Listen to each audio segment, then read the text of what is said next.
We have a quorum. Santiago, okay. Looks like we're missing Ontavious and Eliza.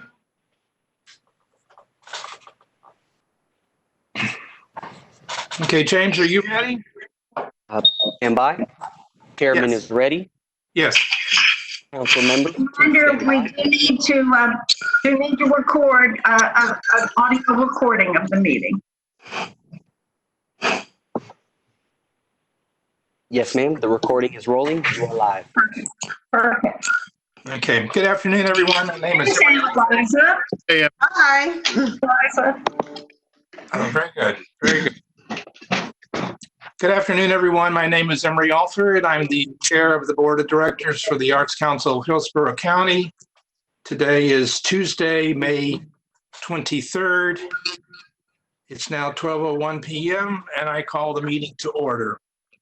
June 23rd? Yes.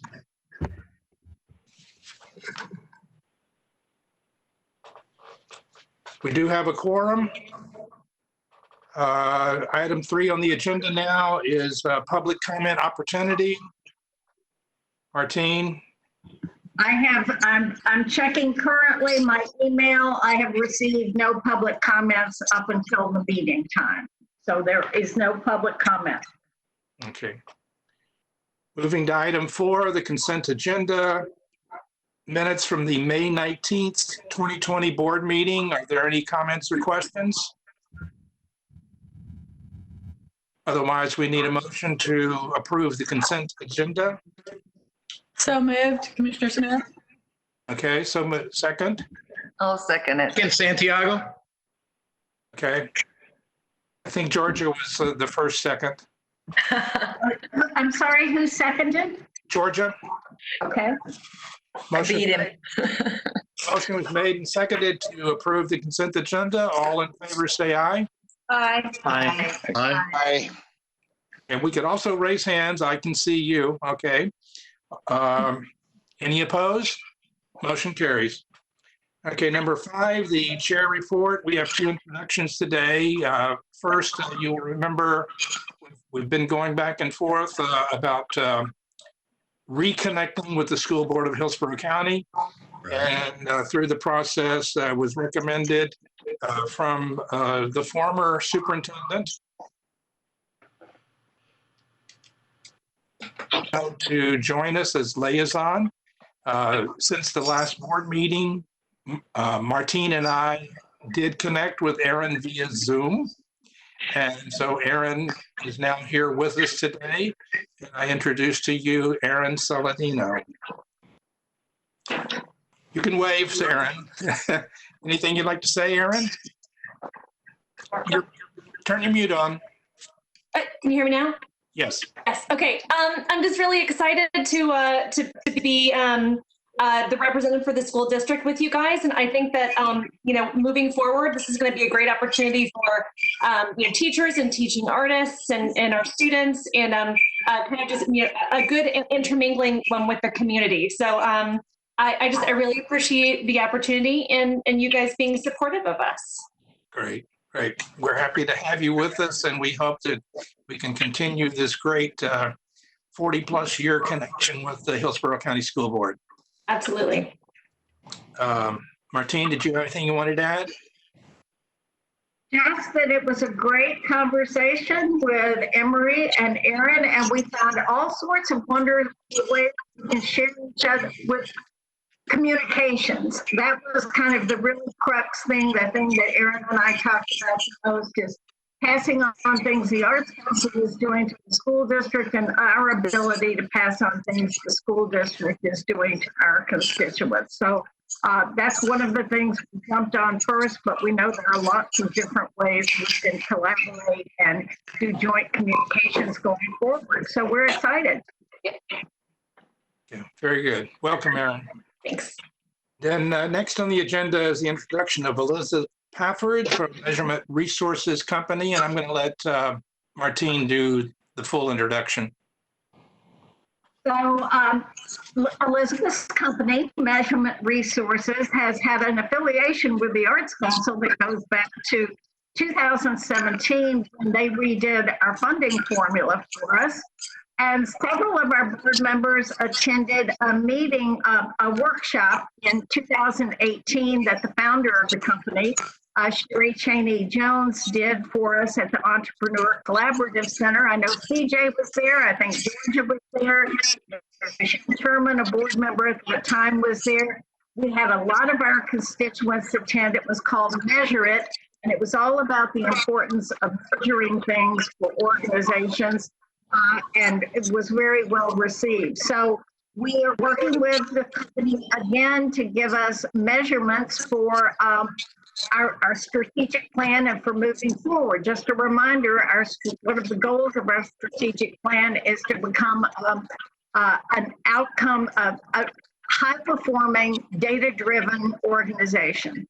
And that requires good quality data, and these are the experts in data. So they took our strategic plan and they also did a survey of the board and other constituents. And at this point, I'll just turn it over to Elizabeth. We're so happy Elizabeth Pafford could join us today from the board and tell us a little bit about the process and how we got to where we are now with this measurement framework. Wonderful. Thank you so much for taking time today to really review the journey the Arts Council has been on in becoming a high-performing measurement culture. My boss and our founder, Sherry Cheney Jones, is also on the call, so we may be tag teaming a little bit here today. But it's really been such a pleasure working with Eileen and Martine, really to align your mission, your strategic plan, and those measures that matter most to the Arts Council so that you can really quantify the impact and value that you have. That's what we do. That is what lights MRC up. We have a team of 6 behind us that are working with organizations all throughout the United States to do just that, to help you measure the measures that matter most to you and that are aligned to your mission. We have a range of ways that we can do that. We provide coaching, we provide evaluation and research support and training, all with the purpose of helping organizations become data-driven. And that's why we were so excited to partner with the Arts Council. It's part of your strategic plan. You want to be data-driven, and we knew that you would be a fun organization to work with. And so we're excited to share with you the journey that you've been on today and some of the decisions that have been made along the way. We have found that our clients who implement the strategies and best practices that you guys are embarking on implementing do find an increase in revenues, greater visibility. You're able to demonstrate your value and your impact in the community. You're really able to be strategic in how you can overcome obstacles to meet your goals. And so we're very excited, again, to bring this framework to you. Here's just a quick kind of summary of some of the organizations we've worked with over the past several years. I'm just going to leave that where it's at but we know that you may have heard me say that you're on a journey on becoming a performing measurement culture.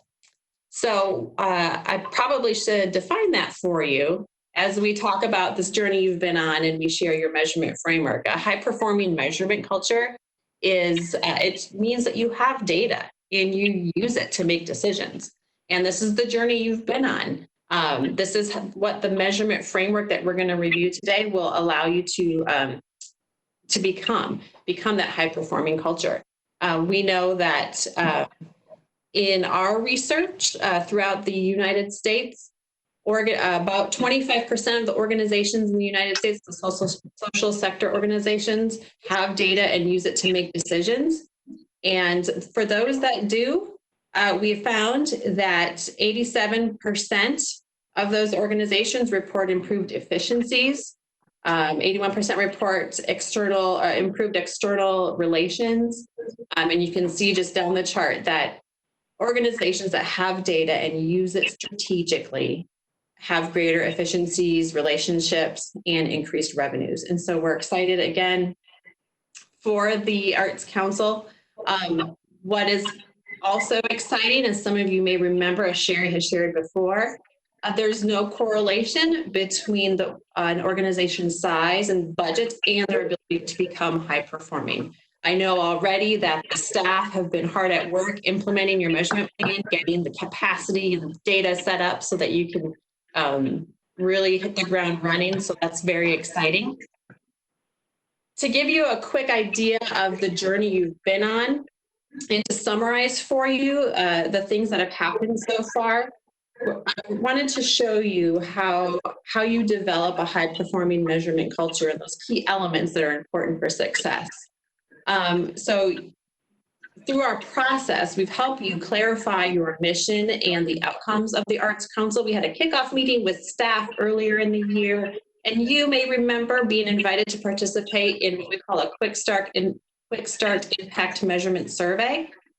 That through that meeting and through that survey, it's really an opportunity for the mission and the desired outcomes to be clarified for the Arts Council.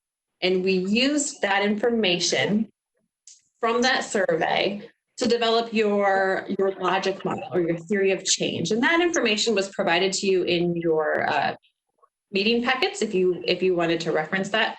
But that logic model is a one-page snapshot of all the resources you have, the activities you do, and the outcomes that you want to achieve.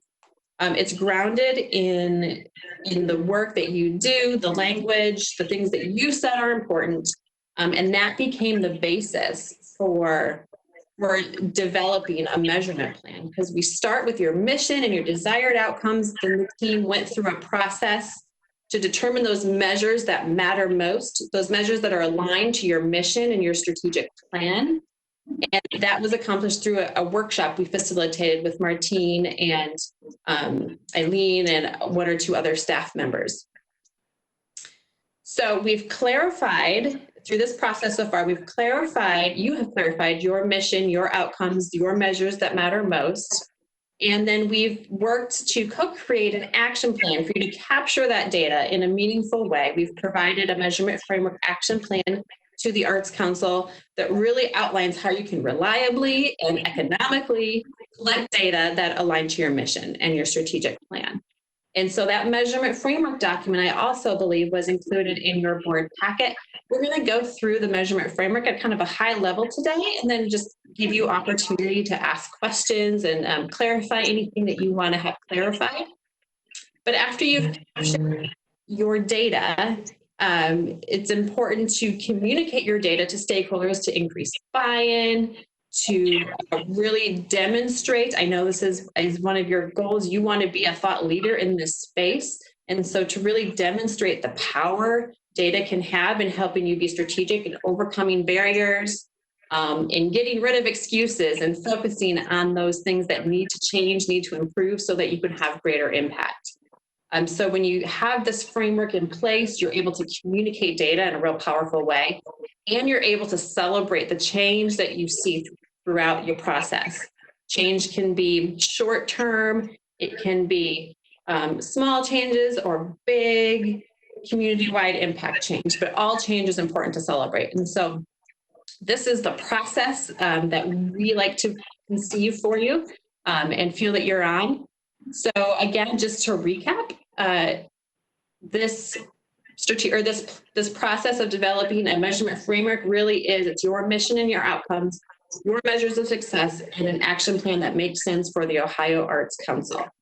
So before I How about the Arts Council of Hillsborough County?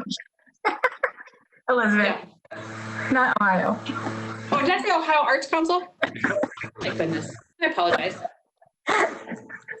Yeah, I'm so sorry, guys. The Arts Council of Hillsborough. So does anybody have any questions about how this framework has been developed before we get into the framework itself?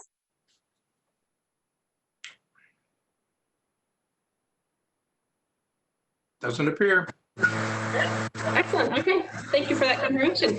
So I wanted to tell you a little bit about what the framework is and what it has the power to do. So the framework, let me move this over. I'm sorry.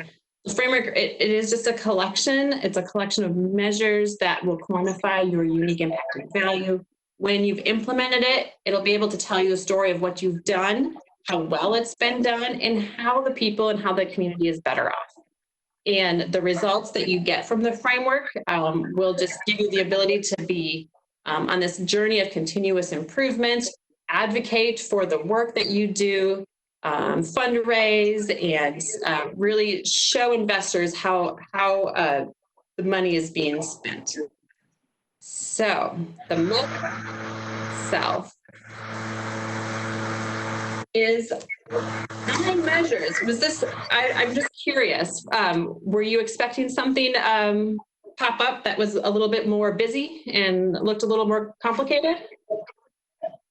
I hope not, because this is the beauty of a measurement framework. Streamlines very important, complex measures into a very simple framework for you to be able to talk about your impact and value. So although there are only 9 measures on your screen, each measure has, some sub-measures and some ways in which the data are collected and rolled up to be able to tell the story. But from a big picture perspective, this is your measurement framework. All the measures that are included in your measurement framework align to one or more of these measures. And it talk about the arts and non-arts organizations and people you work with. You'll be able to talk about the types of activities and events that you are responsible for putting on and that your grant dollars go to fund. You'll be able to talk about how satisfied your stakeholders are with the Arts Council. And so that includes your grantees, board, individuals maybe who participate in some of the funded programs. You'll be able to talk about the success of arts-based collaboration, which is something that's very important and I think very aligned to your strategic plan. You'll also be able to talk about increased awareness of the Arts Council through the general community. And finally, when we're thinking about how are people or how is the community better off because of what you do and because you're doing it so well, you'll be able to look at your rate of access and inclusivity, which is a key point in your strategic plan and a key point in your measurement framework then. You'll also be able to talk about the arts and artists organizations that are achieving success. Again, this is primarily through your grant work and also your capacity building and any training that they engage in. And you'll also be able to talk about the perceptions of your local economic impact and social impact. And so this framework, again, it will tell the story of what you've done, how well you've done it, how the community is better off, and give you the data you need to have really important conversations about what's working well, what your impact is, and how you can shift your priorities to make sure that you are able to achieve your mission. So I'm going to pause for a moment and ask if there are any questions about these measures. Yes, Susan.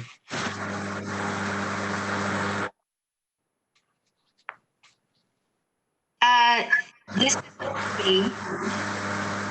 I may have missed it, but are you saying that we would be able to discuss and describe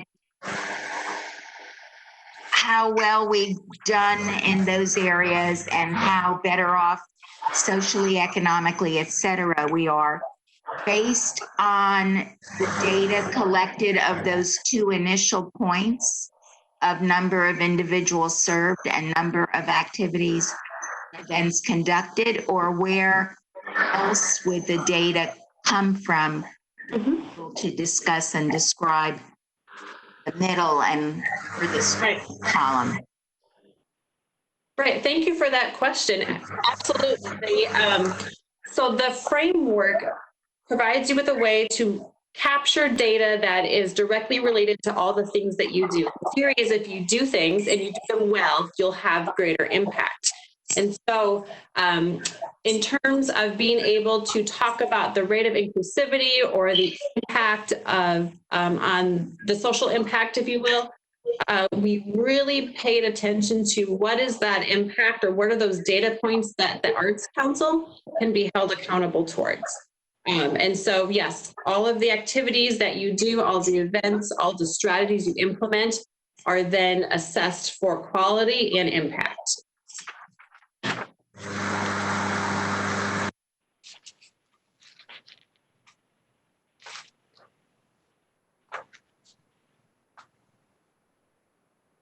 Okay. So any other questions? Elizabeth, we're going to have to kind of move on through this. I think everyone had the actual data in their packet, but I did want a chance for them to hear from you guys kind of how the process works and what you think the benefits that we're going to have from this. So that's great. Any other questions for Elizabeth? And we're delighted that Sherry joined us. Here's a picture of Sherry's book that she had at her workshop that she did for the Arts Council in 2018. It's been a pleasure to work with you both, and they even did the surveys for us to give to our grantees as part of the measurement framework. So we're really well positioned to start on this journey of becoming a high-performing, data-driven organization. So thank you both very much. Any other questions before? I have a question. On the Appendix 1, or excuse me, Appendix A, stakeholder experience and satisfaction. This might be kind of a small question, but being that the question 1 here kind of relates to the overall quality of the Arts Council. And I'm just curious about the scoring on it, how it's scored. The last column, I don't know, is 0 points. So if someone clicks I don't know, is that person just not included in the overall scoring, or is that person given a 0? The reason I ask is because it seems that 0 being included in the overall performance, not knowing about the Arts Council, is a failure on our part for them not knowing about it, but it does seem better than poor. So I'm just curious if it's just removed entirely. Oh, what an excellent question, and definitely a point of technical assistance follow-up that might be required. So thank you for calling it out. Since this is a stakeholder experience and satisfaction survey, you would expect your stakeholders, so people who engage with your services, programs, websites, grants, et cetera, that they would have some knowledge of their work with the staff, collaboration, communication. So we would say that in this particular scale, for a 0, let me look, I'm looking level of accountability, communication. We would say a 0 would just not be included in this particular. So it could be an NA. They would just take them out of the number of people. So the dividing of the score would not include that 0, is what you're saying. Okay. Right. So now when you get to the community survey, if somebody says, I don't know, that is a true 0. I get that. Thank you. Thank you. Very good. Any other questions? Okay, thank you so much, Elizabeth, Early meeting. for this today. Thank you, Elizabeth. Mhm. Okay, moving to the Oh, last element of my chair report. Emery, Yes, I think we need a motion to accept the measurement framework to move forward. This ties into our strategic plan, so we need a vote of the board to accept it now that we've presented. So moved. motion's been made. Second, Who was that? Bob Terry. Okay. Motion made by Julian, seconded by Bob Terry. All in favor, say aye. aye. Opposed? Motion carries. Thank you very much. Thank you for the reminder, Martine. No problem. Okay, moving on. As you'll remember, at our last board meeting in May, we did approve the contract for Martine to continue. And immediately after that board meeting, I reached out to Martine as to how we would go about the signing process, since we're all kind of self-quarantined right now. What I did was I signed the contract. I mailed it to Martine at her home. She signed it, returned it to me. And then I consulted with our county attorney's office and Charlotte Diggs. And Charlotte gave me permission to mail it to her office at the county center. And that was done right before the Memorial Day weekend. I've since heard back from Charlotte that since they're all still working remotely, she was able to confirm that the contract is received in her office and that we will be moving forward with that contract being executed electronically. And Charlotte advised that she expects that to occur on or before July the 1st, and that will be completed. So, Charlotte, I see you're here. You have anything to say? You're muted. No, I don't have anything to add. That's all accurate. Okay. So with that, it's just an update as to where we are, and so now we can move on. Next is item 6 on the agenda, and I'll turn this over to Julian McKenzie as to a county proposal to operate the Arts Council as part of the county administration.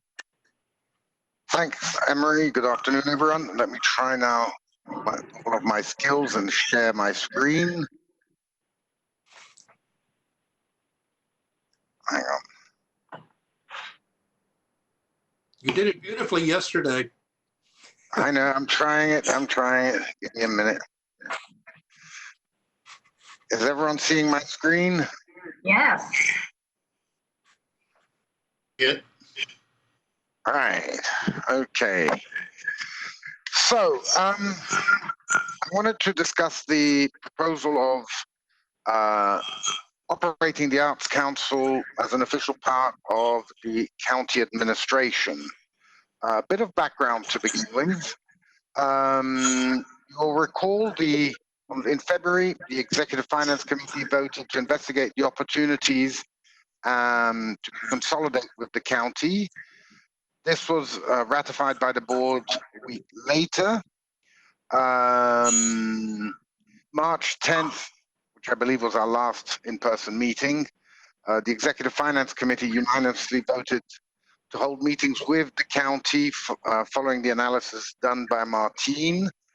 That kind of went on hold for a while.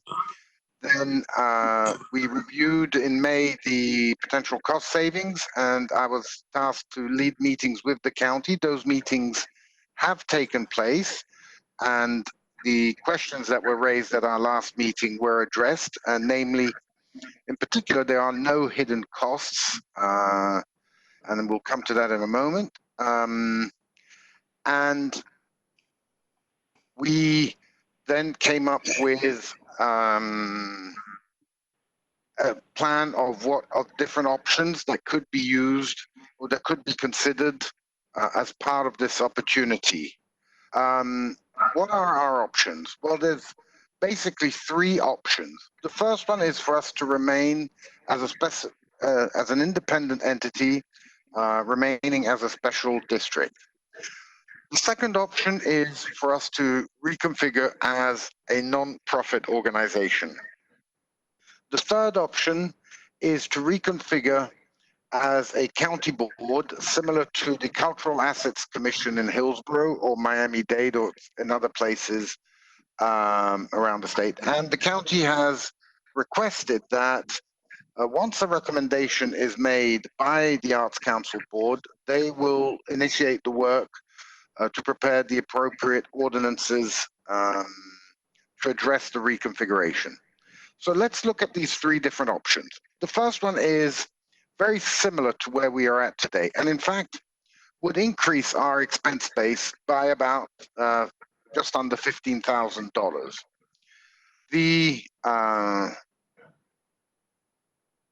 And it will not really achieve, I think, what our overall objective is. We would have to increase the costs because of special district compliance and increased accounting costs. And, you know, we still continue remaining as a separate entity to the county when the county is the provider of 99% of our funding. The second option, which was considering us going to a non-profit status.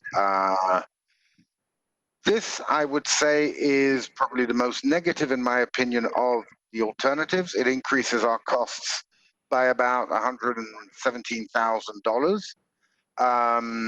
The council would no longer be able to utilize the services of the county attorney's office. We would have to, and here I can speak from personal experience, renegotiate on an annual basis the funding support from the county. And we would be a private entity, and the agreements that we have with the county are all up for discussion again. And we would have to, you know, incur costs with attorneys and the such like to draft agreements and review everything. So here is a brief description of all the costs that we see. So I don't really think this is the most viable option that we have. The third option, which is reconfiguring the Arts Council Board to an Arts Council Commission, retains the board's role in guiding the work of the Arts Council.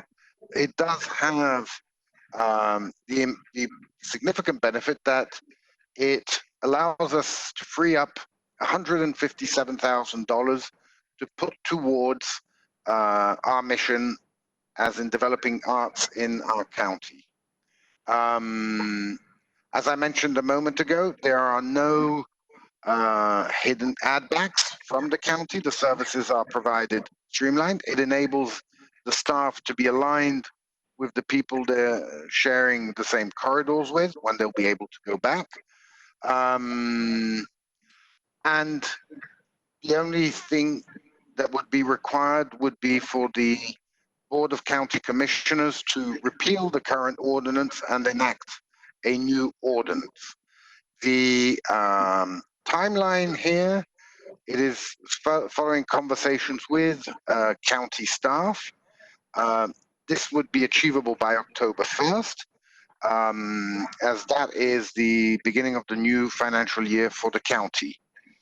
With that, if there are any questions, I'd be more than happy to take them. I have a question. This is Bob. Hi, Bob. So with the Arts Council being so tied into, well, option 3, let's discuss as I see it. How does that leave our relationship with the city of Tampa and trying to get them into the fold of being investors and active participants? Well, it seems to leave them a little bit to the side, and we were at the point of bringing them in. So I'd like to see how that would work. I will answer that question in two ways. The first one, let me discuss my experience being the CEO at Mosey. We are primarily a county organization, but we do get funding from the city. So one thing doesn't necessarily impede the other. Okay. The other thing is, and correct me if I'm wrong, Martine, I think over the years, the county has supported the Arts Council to the tune of $27 million. The city, over the same period of time, has supported the council to the tune of about $150,000. So just by doing those, enacting these savings, that equates to the 30-year support of the city. Added to which, I would also add that there is no, the city and the county do partner on multiple projects, and there is no reason why this model should be an impediment to that occurring. This is Robin Nye, and I agree with that. I don't think that this model would be an impediment with the city really at all. If anything, it might give them greater comfort. And I do know that they would be an interest in kind of realigning how things are going now. I do think that there's, an opportunity for discussion. I think the city would be open to it. Thank you, Robin. Thank you, Robin, for the input on that side. I have a question. This is Clay. If we look at, so option 3 on here, it says add back $0, total savings estimated to remain at $157,307. Julian, will you go back to slide 1, please? Or option 1? So if we look at option 1 here, it's, I'm sorry, the next page down, I apologize, that one there.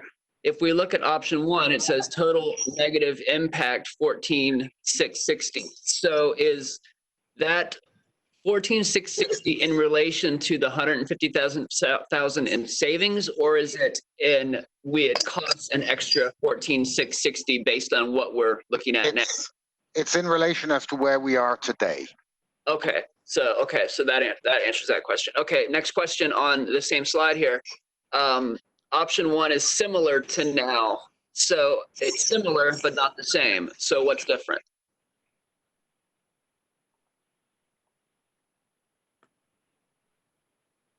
Well, and I will let Charlotte chime in, but there would be a connection with the county, but depending how we remain separate and distinct from the county structure, could incur additional costs that we were hoping to save. I'm not sure to what degree, but it would be a slightly different arrangement, but I don't think it would change a lot of the things that we are hoping to change. It most definitely we would have to still incur our special district compliant costs and a certain percentage of accounting costs. That I think is a given. The unknown there is we would remain separate and distinct from the county structure. How that would impact whether we could be under human resources, would we still have to do an audit? We don't know those things, but absolutely we would add back 14,660 just for remaining a special. Okay, so, but you say add back again, so I still don't quite understand if that's in relation to that $150,000 savings, or if that costs us from where we stand now. To the savings. Let me refer you, in the last thing in your board packet was the analysis of anticipated savings to be achieved by moving additional administrative functions of the Arts Council to Hillsborough County. It adds up to $157,307. One of those items is compliance special district. That's where the 4,460 is. That's a hard number there. We would, under for the our accounting services of $51,000, we're estimating that it would be about 25% of that. So those are two hard numbers that we are adding back from the 157,000. I think if you look at that analysis, you can see it might make more sense. That's contrary to what Julian just said a minute ago. He said that Yes, correct. I was under the impression, Martine, if we stay similar as we now, we still have audit fees, we still have legal fees, we have all of that. We do. The unknown about the remaining a special district is what remaining separate and distinct from the county structure, how that will be interpreted. But we know that we have to add back in $14,660 from the savings we anticipated based on the fact that if we stay a special district, we are not entirely sure how that affects us, whether we can still put our payroll under the county, some of the other things, or we don't know. It's much easier to see exactly where we would be with the nonprofit is with this because of that note that is there. so. If we stay if we go with option one, if we did, so would that mean we would still save approximately $143,000? I don't think so. No. No, it's not. Okay. I think that's the question that I'm asking, is that the way this is put together, it suggests that the total negative impact is the impact on the savings and not on the baseline number.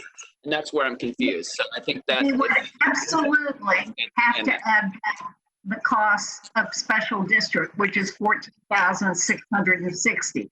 We do not know how it affects but probably some of that additional would be added back.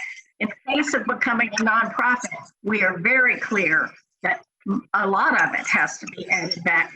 That's why the note is here. We're just not sure what additional savings we're counting on would be impacted by still remaining separate and distinct from the county structure. I still, you keep saying adding back, but you're adding it back to the savings. So that means that's $14,000 less than the potential savings, right? So that means option one still save us $143,000. Do you see the point I'm making? I do. We have subtracted that because we don't know. That's what how remaining separate and distinct from the county structure would be interpreted in this option. Basically, it seems like a lot would change, but we.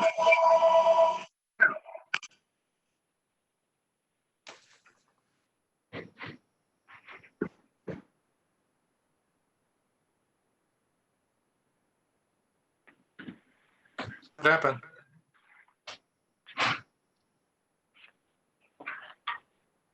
Don't know what happened there. Yeah. I'm not hearing anyone anymore. I can see you, Clay. Can you hear me? I can. I saw Emery a minute ago. Right. I think we may have lost Martine. No, I'm here. Okay.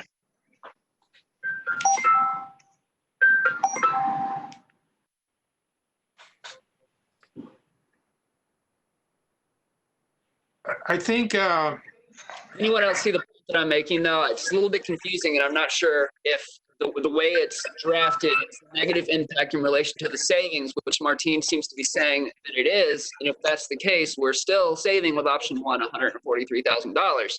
But I don't think that's the case. I don't think that's listen. Being a CFO, that's if we can't. My understanding is we can't put the staff under the county if they're not county employees. Period. We can't save on the audit. We have to have the audit because we get county money.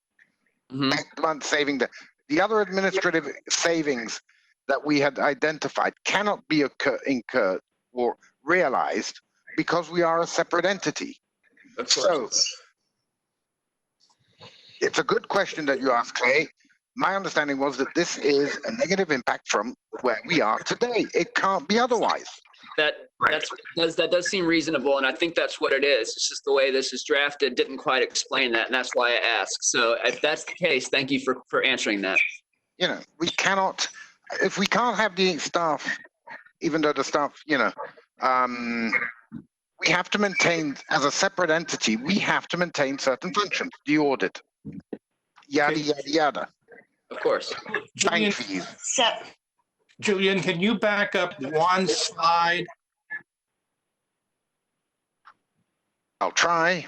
This one says similar to now continued. There's one, this one, right? No, the next. I think you went too far. Go. Yes. Forward one. Okay. I think the way that I was understanding this is that we are set up as a special independent district. But bullet 2 says if we are configured as a special dependent district, we would be dependent on the county, but we would still remain separate and distinct. So my understanding is that if we change from independent to dependent, that's how this $14,000 additional cost comes in. It's a little bit of semantics, but I think we're getting, we're getting the weeds a little bit, but I think this is what makes it distinctly an additional impact versus what we currently are right now if we don't make any changes. Correct. Okay, that answers my question. Thank you very much. Sorry I think that's the issue, right? That if we stay the same we are right now, we don't get the benefits and we don't get the cost savings that could come with being part of the county. If we decide to do something slightly different, which is to make us more, I guess, independent of the county by becoming a dependent district, then there are compliance costs and other costs related to auditing or accounting costs at all that we would have to add on.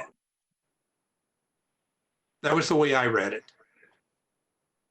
Am I making it muddier? No, I think that's summarized nicely. Okay.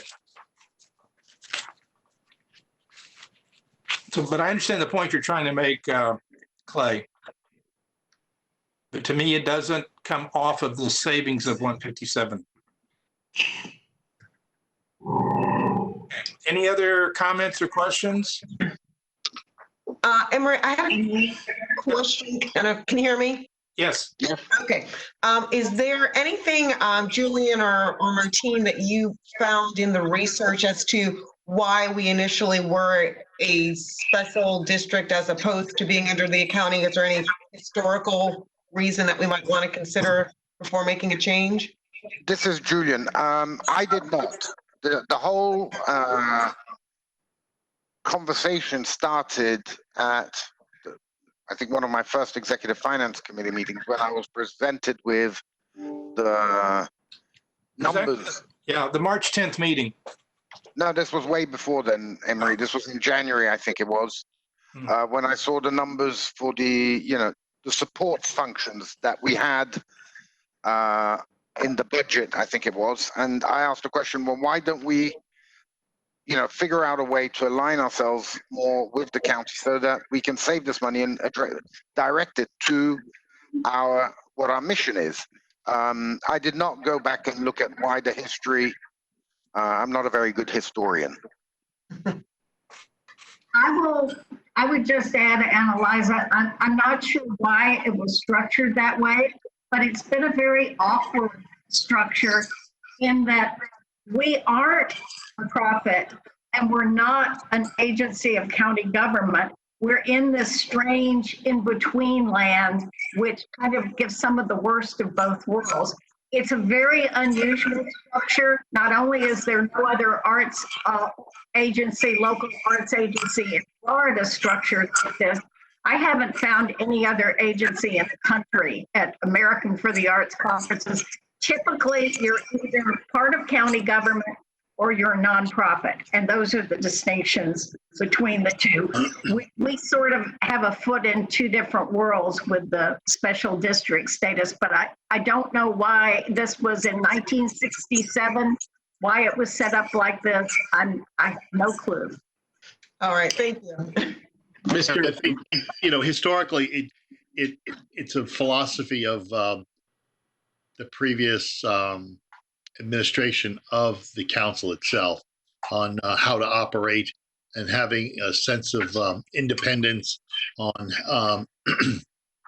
how to put programs together and manage it. So, and I'm being very, very careful about what I'm saying, as you can tell. But anyway, yeah, that was a philosophy, and it played out that way. And now we have arrived at a very formalized structure, which is actually beneficial to the arts community, because now we will create an entity which people can identify with and can use as a resource.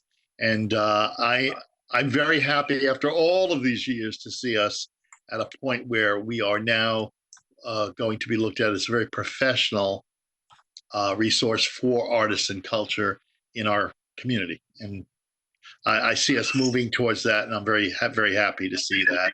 And I also, one other point, I do sit on a board that is a special dependent tax district, and it does get very clumsy, even though we do have our independence and we have all our line items, so we control that. Sometimes not being as connected to the county can be daunting to try to get things accomplished. So it's nice to see us moving towards this, because I serve on both, and I understand both. And I think operating smoothly benefits our constituents, and that's the way I see it. Mr. Chairman, this is Santiago.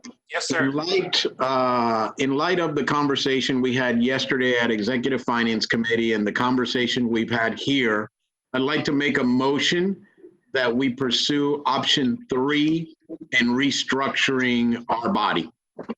Seconded. Second.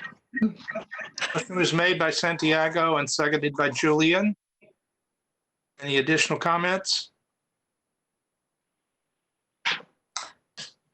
Okay. Smith.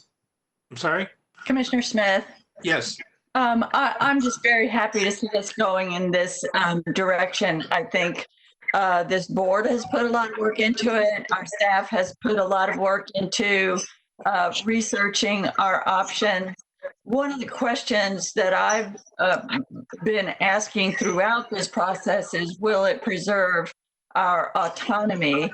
And I am satisfied that we will have considerable autonomy as a board in this structure under county government, while enjoying all the benefits that others were presenting. Also, I think the question about cooperation with the city was a point that is well explored, and I've also am very confident that this will actually help our relationship with the city moving forward, and partnerships with them in a structure like this. So I just want to mention those 2 points of why I'm really excited to see us moving in this direction. And I'll do everything I can to help support from the county side. And we certainly appreciate that support. Any other comments? Emery, I have one other comment or question. This is Clay. Sorry, there's a train going by my apartment. That's what happens if you live in downtown Plant City. So my question is, Julian mentioned that this $157,000 savings would be able to go into programming. Is there certainty that that is the case, that the $157,000 would go into programming, or is there a chance that the county would say, okay, you're costing us more in HR fees and this and that, and just cut our budget by $157,000? So, you know, the savings that you're there, correct me if I'm wrong, Martin, but those I believe are the net savings. That means that, you know, we've already offset the slightly higher payroll costs that would be factored into this. Even today, you know, the county could decide to change the level of funding for whatever reason, okay? The council is funded entirely by the county. If the county decides tomorrow that they want to zero finance the council as part of the county or independent from the county, whichever way, they could do so at any time. Conversations that I have had, there is no indication of that wanting to be the case. They have allocated a certain amount of money for the Arts Council. It is, I think, our responsibility to be to use it to the best effect possible, and, you know, maximize the return on the limited dollars, particularly in this current economic environment that we're all facing. You know, I have not heard from the county that they wish to say, well, okay, you've saved that money, we're going to claw it back. Much to the contrary. I think it all. This is Martine. The county is not doing this just for savings reasons. Of course, saving $150,000 plus is, but in their kind of proposal to do this, the reason with bringing the staff into county employment and providing an organizational home within economic development is to have more synergies and talent blending, and to bring the other cultural program activities that are part of the county all together, so that we're not so siloed. There are more synergies, we can get more done.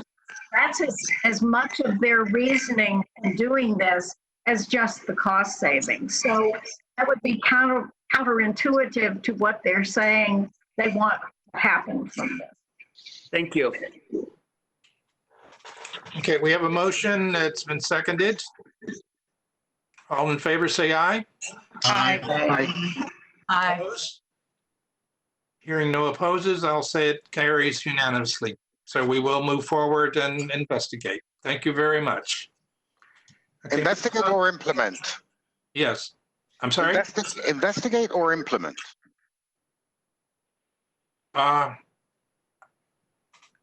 Santiago, what was your key word? My option was to pursue option 3 in the reconfiguration of our body. So pursue, I would say implement. Okay. Implement, Julian. Okay. Thank you for your work, Julian. Martine, My pleasure. also. Yes, and Commissioner, thank you. And Charlotte and lots of other people. There's been a lot of people involved in this process. I know we're getting a little short on time here, but if you need to leave the meeting, I understand. I don't think we have anything left to vote on, but if we can continue, Kelly, can you give us an update on the financials? Sure, and I'll be brief and just give a very high-level update on looking at our financial statement of net position. Your cash position is very, very good with $390,000 in cash, and you have $175,000 receivable from the county right now. So total cash to be had would be $565. Very limited liabilities at this point. Of course, all the assets and liabilities, my presumption is, would defer or be taken over by the county once the transition takes place. So you're in a great financial position right now. Right now, also just briefly looking at the activities by class, you've got about 75% of your staff time and all of your dollars are going into programs and about 25% into admin. Of course, that number will decrease as the county absorbs some of that. The budget to actual variation right now, everything is tracking as it should be, with the exception of some of the programmatic expenses. all behind just because of the situation with COVID, some of the activities not being able to take place. So I think, maybe some further conversation and investigation with Martine on how that's going to transpire, but no overages from an expense standpoint. So all is looking very good. And I just also wanted to briefly state something about the audit. I know it's probably on the agenda, just to let the board know, and if the Finance Committee wants to expand on the conversation yesterday, the requirement to have an audit for the fiscal year 2020, which ends September 30th, technically would exist. But in speaking to the Florida Auditor General, there would not be a surviving organization that they could penalize or fine or anything once it is taken over by the county. However, the county is absorbing that organization, and they would really need to be the ones making the decision about whether to conduct an audit.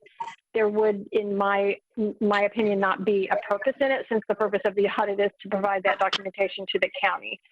I just wanted to reference to Martine and the Finance Committee and the board that, it's something that needs to be considered and thought through by the county and by the board to make that decision to actually not conduct an audit. So if anybody has any questions, I'm happy to answer them or follow up. I did have a question, maybe more procedural, on the comment that you made, Kelly, and maybe Martine has the answer to this, of certain grantees not being able to do what they had said they were going to do because of COVID.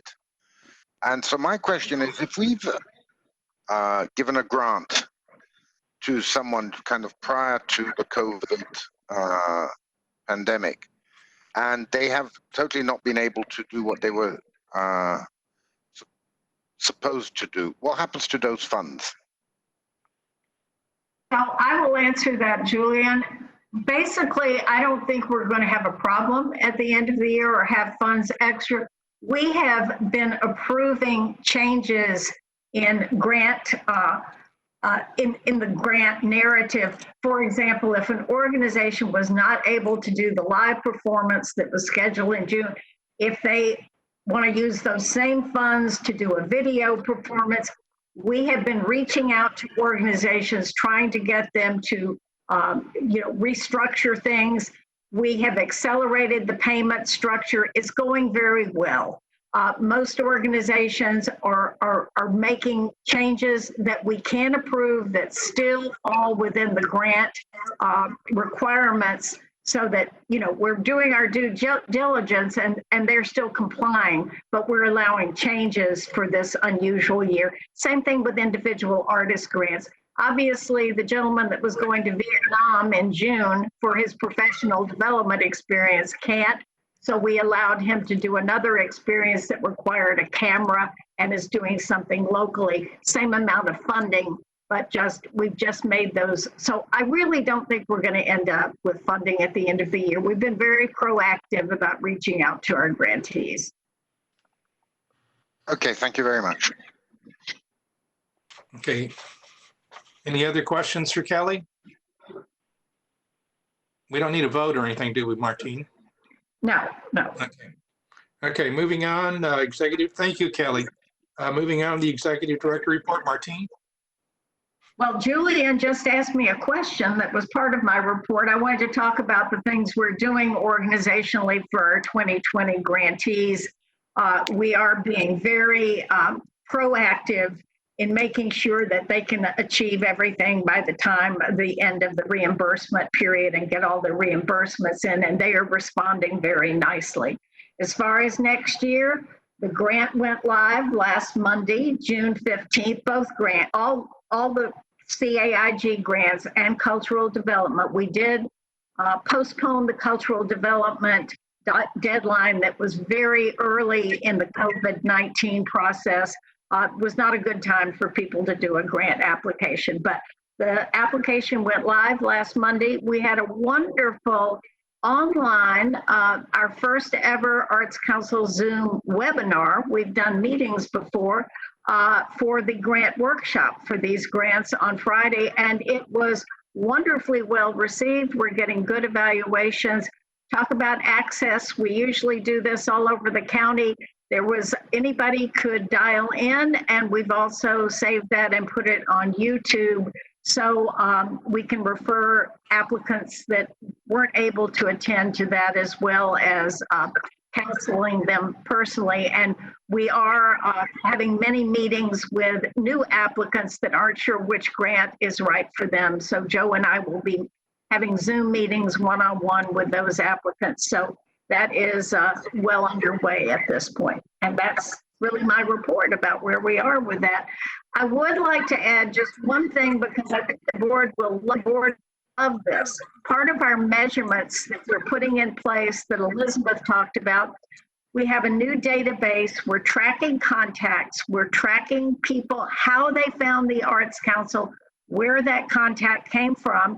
And to that end, we need the board's help. Eileen has developed a new form. I know you all are out in the community. I know Andra goes to things, Bob goes to things, you all go to things.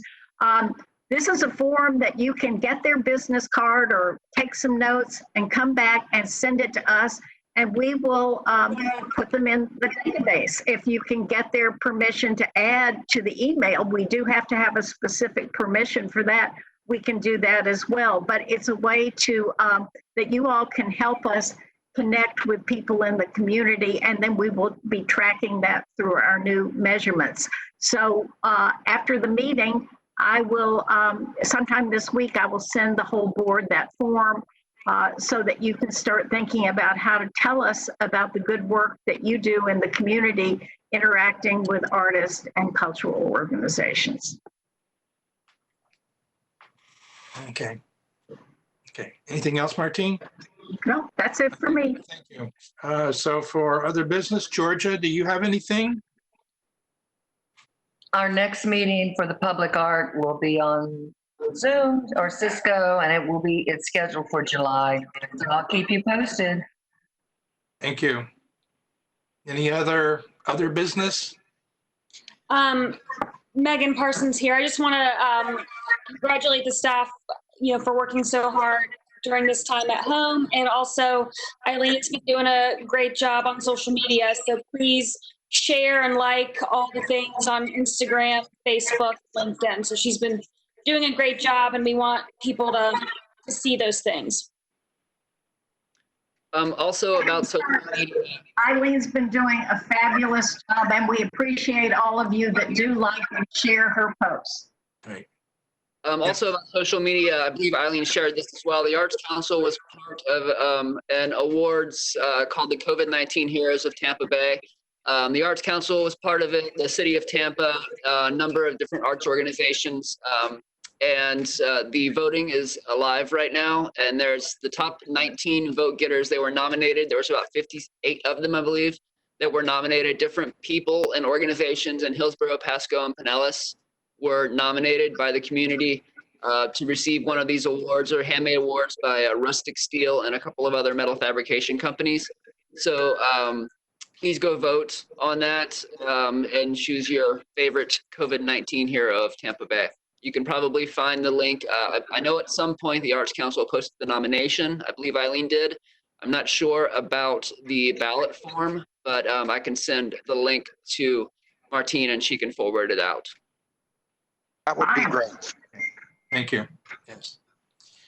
Okay, the one other comment, it's very brief, is I also sit on the board for the Strauss Center, and they had a similar Zoom meeting for their board meeting last month.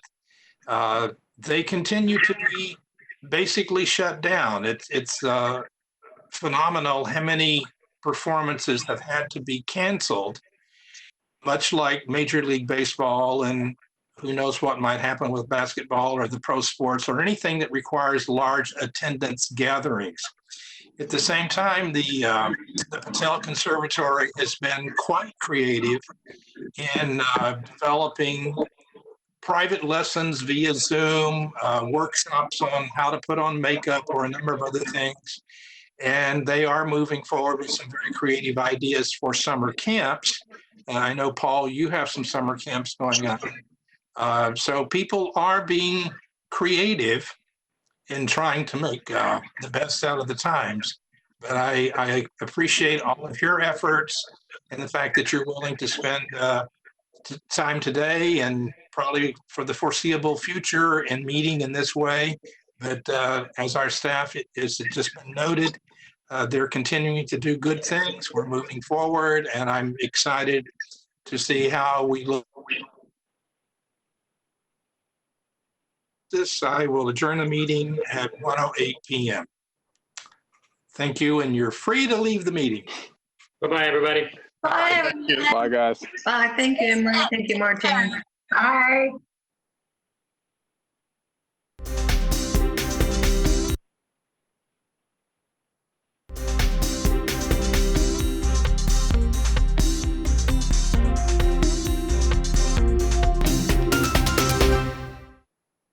Kind of feel like I'm the captain of the ship. I have to wait till everyone gets off board.